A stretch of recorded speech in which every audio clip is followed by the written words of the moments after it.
दोस्तों बहुत सारे बच्चे जो एपीएफसी और ईओ एग्जाम की तैयारी करते हैं वो एक बहुत ही जेन्युइन क्वेश्चन पूछते हैं कि सर इस एग्जाम में कंपटीशन लेवल कितना है, इस एग्जाम में कितने लोग पार्टिसिपेट करते हैं, इस एग्जाम में कितने लोग एग्जाम देने जाते हैं, इस एग्जाम का सक्सेस रेट क्या है, क्या ये exam UPSC civil service exam की तरह बहुत हाई पार्टिसिपेंट्स वाला एग्जाम है। तो दोस्तों आपके जितने भी सवाल हैं मैं उनको यहाँ पे इस वीडियो में डाटा के थ्रू आंसर करने वाला हूं, तो वीडियो एंड तक पक्का देखिएगा। एंड दोस्तों ये वीडियो उन लोगों के लिए जो कि ऑलरेडी सीरियस है एपीएफसी एंड ईओ एग्जाम की प्रिपरेशन में और तैयारी स्टार्ट कर चुके हैं। जो लोग नोटिफिकेशन आने के बाद प्रिपरेशन स्टार्ट करने वाले हैं वो वीडियो अवॉइड कर सकते हैं। और दोस्तों आगे बढ़ने से पहले मैं आप लोगों से ये भी रिक्वेस्ट करूंगा कि अगर आप लोग एपीएफसी एंड ईओ एग्जाम की कंप्लीट अंडरस्टैंडिंग एक ही जगह चाहते हैं तो हमने आपके लिए 10 आवर का ट्रायल पैक लॉन्च कर रखा है, जहां पर ना सिर्फ आपको गाइडेंस मिलेगी, मोटिवेशन मिलेगी, बल्कि उसके साथ साथ आप लोग हमारे मेन कोर्स के डेमो लेसंस भी देख पाएंगे, जिसके थ्रू आप एक इन्फॉर्म डिसीजन ले पाएंगे भाई आपको हमारे मेन कोर्स में एनरोल करना है या नहीं करना है। इस ट्रायल पैक का जो लिंक है वो इस वीडियो के डिस्क्रिप्शन में दिया गया है।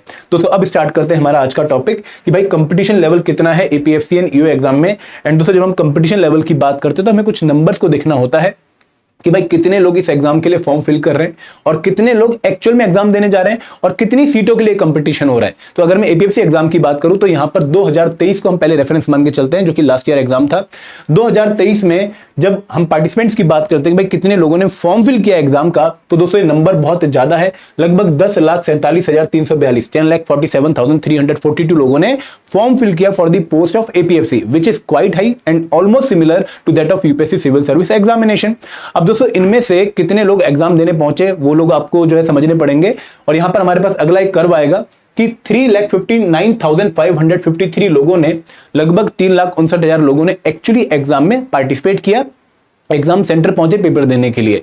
तो 10,47,000 में से ऑलमोस्ट 30 से लेकर 35% बच्चे जो है वो एग्जाम देने पहुंचे, जो कि नंबर हमें सिविल सर्विस एग्जाम में भी देखने को मिलता है कि वहां पर भी जो पार्टिसिपेंट्स हैं एक्चुअल फॉर्म भरने के बाद वो लगभग 30-40% के बीच में होते हैं। तो दोस्तों ये नंबर काफी हाई है। अगर आप इसको 2015 के एपीएफसी एग्जाम के रेफरेंस में देखें तो 2015 में जब हम एपीएफसी एग्जाम की बात करते हैं तो वहां पर 1,63,000 लोगों ने पार्टिसिपेट किया था एग्जाम में, जो एग्जाम देने पहुंचे थे।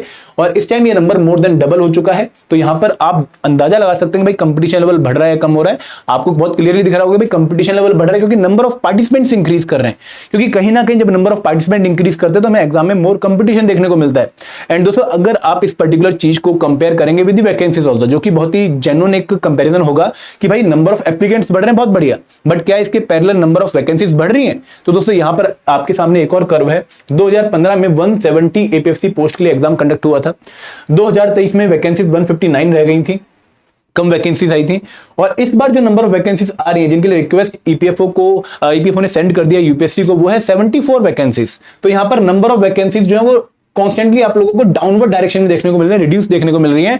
बट दोस्तों आई एम प्रीटी श्योर कि इस बार जब आप एप्लीकेंट्स का नंबर देखेंगे, पार्टिसिपेंट का नंबर देखेंगे एग्जाम में, तो पिछली बार से ज्यादा होगा। तो कंपटीशन अगेन और बढ़ने वाला है, पोस्ट कम होती जा रही है, number of applicants, number of participant बढ़ते जा रहे हैं। तो ये एग्जाम बिल्कुल भी इजी एग्जाम नहीं है। और दोस्तों यहां पर आपको थोड़ा सा एक और पॉइंट पे नीचे जाना पड़ेगा ताकि आप और बेटर क्लैरिटी ले पाओ और सिविल सर्विस एग्जाम से इसको कंपेयर कर पाओ। यहां पर 3,59,553 लोगों ने एग्जाम में पेपर दिया, ठीक है। उसके बाद कितने लोगों को शॉर्टलिस्ट किया गया फॉर द इंटरव्यू? 547 लोगों को इंटरव्यू के लिए कॉल आई। तो यहां पर आपको 3,60,000 में सीधा कितनों में आना है? 547 में। इसके बाद कितने लोगों का सिलेक्शन हुआ फाइनली? 159 लोगों का। दोस्तों यूपीएससी सिविल सर्विस एग्जाम में भी आपको इतने ही लोग पार्टिसिपेंट देखने को मिलेंगे, बट वहां पर पहले आप लोग गिरते हैं 15,000 लोगों में, 15,000 लोगों के बाद आप लोग गिरते हैं 3,000 लोगों में, क्योंकि प्रीलिम्स में लगभग 10 से 15,000 के बीच में लोग सिलेक्ट होते हैं और मेंस में लगभग 2700 से लेकर 3,000 के बीच में लोग सिलेक्ट होते हैं। और उसके बाद जो नंबर ऑफ वैकेंसी वो लगभग 700 से लेकर 1000 के बीच में होती है। तो यहां पर आपको कंपटीशन लेवल भले ही बहुत हाई देखने को मिलेगा कि यहां पे लेवल बहुत हाई है, बट यहां पर भी कंपटीशन लेवल कम नहीं है। नो डाउट मैं इसको सिविल सर्विस एग्जाम से डिफिकल्टी लेवल में कंपेयर नहीं कर पाऊंगा क्योंकि वो एग्जाम एक अलग ही लेवल का एग्जाम होता है। बट जब हम सक्सेस रेट की बात करते हैं, सिलेक्शन रेट की बात करते हैं, तो यहां पर भी सिलेक्शन रेट बहुत लो है अगर हम इसको देखें डाटा की मदद से। तो यहां पर अगर आप लोगों को 3,60,000 में से 159 में आना है तो दोस्तों आप लोगों को बहुत एक्सेप्शनल मेहनत करनी पड़ेगी, भीड़ से ऊपर उठ के मेहनत करनी पड़ेगी, क्योंकि आपके जो एफर्ट है वो एक अलग डायरेक्शन में होने चाहिए।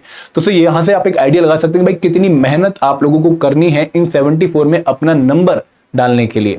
ठीक है, तो ये एक बहुत ही फेयर आइडिया मैं आपको इसलिए दे रहा हूं क्योंकि अभी आप अपनी प्रिपरेशन के स्टार्टिंग में, अभी आपके पास टाइम है अपनी स्ट्रेटेजी को रिविजिट करने का, और अभी आपके पास टाइम है भाई, आप चीजों को एक एक्स्ट्रा लेवल पे जाके और अच्छे से प्रिपेयर कर सकते हो।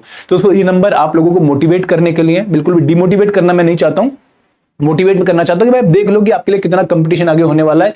ये नंबर आप लोगों को अराउंड 4 लाख के बीच में, 5 लाख के बीच में देखने को मिलने वाला है। और अगर आपने इस कंपटीशन में 74 के बीच में आना है, और यहाँ पे अगेन देखो फर्दर कैटेगरी वाइज नंबर और आपको जो है कम देखने को मिलेंगे, तो आप लोगों को बहुत तगड़ी मेहनत करनी पड़ेगी, हटना नहीं है। देखो कुछ लोग नंबर से डर के हट जाते हैं, आपको हटना नहीं है, बस आपको अपनी मेहनत का जो लेवल है वो इंक्रीज करना है। ठीक है, आगे बढ़ते हैं, ईयू एग्जाम को भी चेक कर लेते हैं। दोस्तों जब मैं ईयू एग्जाम की बात करता हूं तो यहाँ पर जो नंबर ऑफ पार्टिसिपेंट थे वो थे लगभग 9,53,487, मतलब बहुत लोगों ने यहाँ पर भी फॉर्म फिल किया। ऑलमोस्ट जो है नंबर 1 लाख के डिफरेंस में विद एपीएफसी एग्जाम, बट काफी पार्टिसिपेंट है यहाँ पर भी ईयू एग्जाम में भी। उसके बाद जब हम यहाँ पर भी डिटेल में जाते हैं तो 9,53,000 में से 3,60,978, मतलब लगभग 30% लोग यहां पर भी पेपर देने पहुंचे। ये नंबर 30 से 35% के बीच में है, तो ये नंबर काफी हाई है और again similar to UPSC civil service exam है। और अगर इसको हम कंपेयर करें पिछले 2 ईयू एग्जाम से, 2017 में नंबर ऑफ पार्टिसिपेंट थे 1,46,004, काफी कम थे। उसका ये नंबर ऑलमोस्ट जो है आपका 60-70% इंक्रीज हुआ, 2,30,000 के आसपास नंबर ऑफ पार्टिसिपेंट रहे, और फिर ये नंबर 60-70% इंक्रीज होता, अब 3,60,978 लोग जो है पार्टिसिपेट कर रहे हैं। और दोस्तों अगेन ये नंबर आपको इंक्रीज देखने को मिलेगा, आपको डिक्रीजिंग डायरेक्शन में देखने को नहीं मिलेगा, क्योंकि इस एग्जाम की जो अवेयरनेस है, इस एग्जाम के बारे में लोगों को जो है ज्यादा पता लग रहा है। और काफी बच्चे जो सिविल सर्विस एग्जाम क्वालिफाई नहीं कर पा रहे, सीजीएल एग्जाम क्वालिफाई नहीं कर पा रहे, बैंकिंग एग्जाम क्वालिफाई नहीं कर पा रहे, वो इस डायरेक्शन में आ रहे हैं क्योंकि उनको लगता है कि भाई ये एग्जाम निकालना आसान है, और कहीं ना कहीं जो रिक्रूटमेंट है वो थोड़ी सी पहले के कंपेरिजन में रेगुलर होती जा रही है। तो अगर हम नंबर ऑफ वैकेंसीज की बात करें तो 2017 में 270 वैकेंसीज थी ईओए पोस्ट की।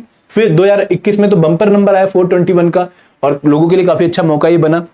2023 में भी वैकेंसीज डिक्रीज नहीं हुई, काफी अच्छी वैकेंसी थी 418 की फॉर्म में, लेकिन इस बार ईपीएफओ ने सिर्फ 156 वैकेंसीज की रिक्वेशन यूपीएससी को सेंड करी है। तो नंबर ऑफ वैकेंसीज दोस्तों ऑलमोस्ट 1/3 होने वाली है। तो आप लोगों को दिखना पड़ेगा कि भाई कंपटीशन लेवल बढ़ रहा है, नंबर ऑफ पार्टिसिपेंट बढ़ेंगे, लेकिन वैकेंसीज कम हो रही है। तो अगेन यहां पर भी आप लोगों को बहुत मेहनत करनी पड़ेगी। तो नंबर अभी आप लोगों को समझने इसलिए जरूरी थे क्योंकि अगेन आप लोगों को इन नंबर के हिसाब से अपनी स्ट्रेटेजी बनानी चाहिए। आपको जो है अपनी प्रिपरेशन का जो लेवल है, दायरा है, वो आपको इस हिसाब से इंक्रीज करना चाहिए। और दोस्तों यहां पर आपको एक और चीज समझनी है जो कि बहुत जरूरी है कि भाई इस एग्जाम का जो डिफिकल्टी लेवल है वो भी डिक्रीजिंग डायरेक्शन में नहीं है, वो भी इंक्रीजिंग डायरेक्शन में। मतलब अगर आप कर्व बनाओ 2017, 2021, 2023 के पेपर के डिफिकल्टी लेवल का, तो वो भी आपको कुछ इस तरीके का ही देखने को मिलेगा। और यहां पर तो आपको शार्प जंप देखने को मिलेगी। मतलब 2017 और 2021 के पेपर में डिफरेंस में बहुत बड़ा डिफरेंस नहीं था, मतलब थोड़ा सा डिफिकल्टी लेवल इंक्रीज हुआ था 21 के बीच में 17 के कंपेरिजन में, लेकिन 2023 में एक शार्प जंप है डिफिकल्टी लेवल में from the 2021 exam in 2023 exam. और जो लोग ये एग्जाम देने गए हैं वो मेरी इस बात से एग्री भी कर सकते हैं, मुझे कमेंट सेक्शन में बता भी सकते हैं कि हाँ मैं सच बोल रहा हूँ, गलत बोल रहा हूँ। ये पेपर का डिफिकल्टी लेवल इंक्रीज हुआ है and same goes with the APFC exam also. तो कंपटीशन भी बढ़ रहा है, नंबर ऑफ पार्टिसिपेंट्स भी बढ़ रहे हैं, सिर्फ डिक्रीज भी हो रही है, एग्जाम का डिफिकल्टी लेवल भी इंक्रीज हो रहा है। तो आप लोगों के लिए एक संकेत है कि भाई अपनी नॉर्मल मोड में मत रहो, आपको अर्जेंसी मोड क्रिएट करना पड़ेगा अपनी प्रिपरेशन का, और हर दिन उसी मेहनत से, उसी शिद्दत से तैयारी करनी पड़ेगी जितना आप एग्जाम से 10 दिन पहले, 15 दिन पहले पढ़ते हो। तभी जाकर आप इस एग्जाम में अपनी सीट को इंश्योर कर पाओगे। क्योंकि दोस्तों अपॉर्चुनिटीज बहुत तगड़ी हैं, ये गोल्डन अपॉर्चुनिटी है हर उस बच्चे के लिए जो कि एक अच्छी जॉब चाहता है, एक स्टेबल जॉब चाहता है। नो डाउट ये आपकी सेंट्रल गवर्नमेंट की जॉब नहीं है एपीएफसी और ईओए, बट यहां पर जॉब करने से आपको स्टेबिलिटी मिलती है, आपको जॉब सेटिस्फेक्शन मिलती है, आप लोगों को अच्छा पर्क, अच्छा सैलरी, अच्छा अलाउंस मिलता है। तो इसलिए आपको इस पर्टिकुलर जॉब में आना चाहिए और इसलिए आप लोगों को इस एग्जाम की बहुत मेहनत करनी चाहिए।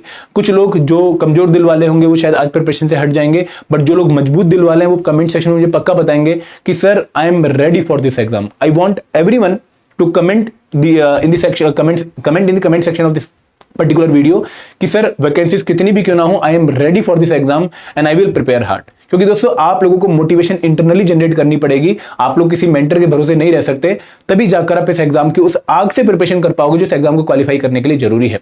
दोस्तों ये मेरी एक आपको जो है डिस्क्रिप्शन थी नंबर की वजह से कि भाई आप लोगों को कंपटीशन लेवल के बारे में रियल आइडिया मिले।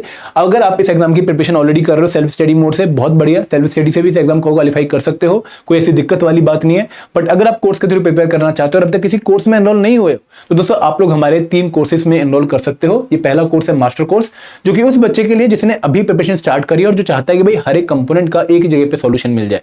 तो यहाँ पर आपके एपीएफसी और यू एग्जाम के हर एक कंपोनेंट को काफी अच्छे तरीके से कवर किया गया है। यहाँ पर आपको वीडियोस मिलेंगी, नोट्स मिलेंगे और आप लोगों को जो है चैप्टर वाइज एमसीक्यूज मिलेंगे, प्लस आप लोगों को यहाँ पर फुल लेंथ मॉक्स भी मिलेंगे और वीकली मेंटर टॉक सेशन भी हमारा होता है। एंड दोस्तों अगेन कोर्स में एनरोल करने के बाद आप हमसे मल्टीपल तरीके से कनेक्ट कर सकते हैं अपने डाउट रिजॉल्व करवाने के लिए और अपनी स्ट्रेटेजी लेने के लिए।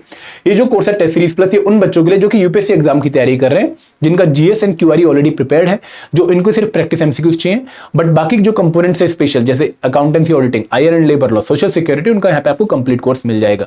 टेस्ट सीरीज कोर्स उन बच्चों के लिए जो कि ऑलरेडी एग्जाम की प्रिपरेशन कर चुके हैं और जिनको सिर्फ प्रैक्टिस करने के लिए, रिवीजन करने के लिए एक टेस्ट सीरीज चाहिए, तो वो इस पर्टिकुलर कोर्स में एनरोल कर सकते हैं। अगेन इन कोर्सेज का जो प्राइस है, इनकी जो डिटेल डिस्क्रिप्शन है, वो इस वीडियो में एक लिंक के थ्रू दे रखी है, आप हमारी वेबसाइट पे जाकर उनके बारे में डिटेल इन्फॉर्मेशन ले सकते हैं। तो दोस्तों this is all from my side. I want everyone to comment कि भाई I am ready for this exam, भले सीट का नंबर कितना भी क्यों ना हो, ये कमेंट मुझे आप लोगों से चाहिए। Thank you very much. जय हिंद, जय भारत।